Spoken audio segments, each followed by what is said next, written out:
Hello everyone, welcome to another Wednesday in the Word devotional. Today and probably the next few times that I speak to you on a Wednesday, we're going to be looking at Psalm 44 together. So let me read to you the first few verses of this psalm.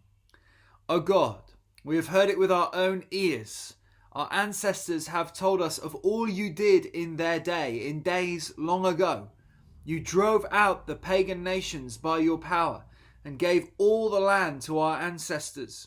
You crushed their enemies and set our ancestors free. They did not conquer the land with their swords. It was not their own strong arm that gave them victory.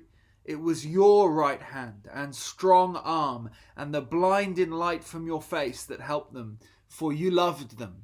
You are my King and my God. You command victories for Israel.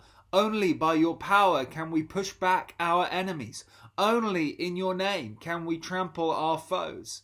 I do not trust in my bow. I do not count on my sword to save me. You are the one who gives us victory over our enemies. You disgrace those who hate us. O God, we give glory to you all day long and constantly praise your name. This psalm begins by looking back. The psalmist, the singer of this psalm, looks back at the great victories that God has won for his people. This is always a good way to begin our acts of praise and worship, to declare who God is and what he has done for us. We'll learn as we walk through this psalm together that the psalmist is earnestly seeking God to move in power again, and so knows that they must remind themselves of the power of God in the midst of their current trial.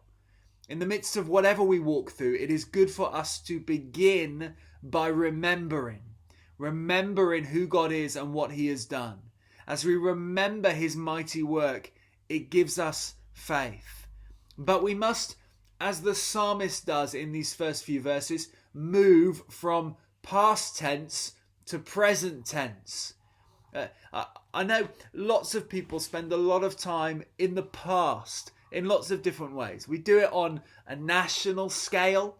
So every generation kind of speaks of, it was better when we were young, or it was better back then. It just always happens again and again. It's a cyclical thing.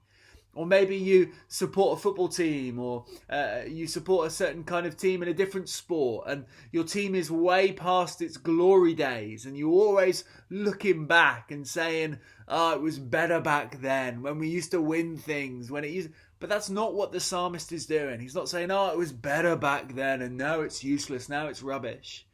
He's saying, God, you moved like this before. Will you move like that again? He's allowing this act of remembrance to give him faith for the present. So we don't dwell in the past in order to malign the present. No, we remember what God has done in order that faith may rise for what he will do now. So spend some time today reminding yourself of what God has done. Maybe there are things in your own life where God has moved powerfully, mightily, and you need to dwell in that. You need to remember that to give you faith for what you're asking him for today. Maybe you struggle to find specific things. I know in seasons of real doubt and difficulty, it's hard to remember the personal things. Then go to the Word of God. This is your God. These are your stories of your people, your family, your brothers and sisters.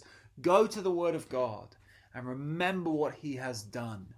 Lift his name, worship his name, that we may pray in faith in the present, that he may move in power today. God bless you.